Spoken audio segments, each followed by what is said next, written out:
Consolidée, nettoyée, éclairée, la voûte de Saint-Médard renaît.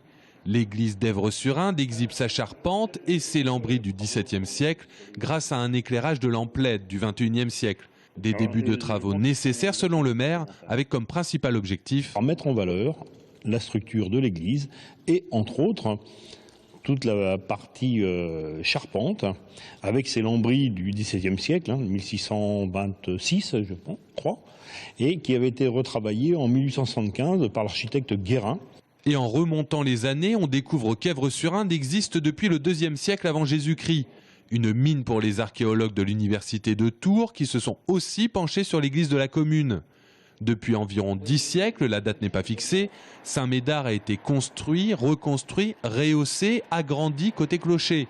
Et les travaux à Tours d'Élise Loliac ont permis de mettre en lumière l'évolution du bâtiment. On a pu dater la charpente par dendrochronologie, c'est-à-dire en étudiant les cernes de croissance du bois, ce qui nous a permis de montrer que les bois utilisés pour construire la charpente ont été abattus en 1218. Donc on sait que le chœur et aussi le clocher sont un agrandissement de l'église d'origine qui est constituée de la nef actuelle après 1218.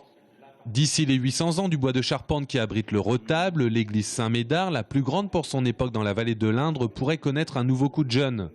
Nul doute que les archéologues tourangeaux se pencheront sur des découvertes possibles.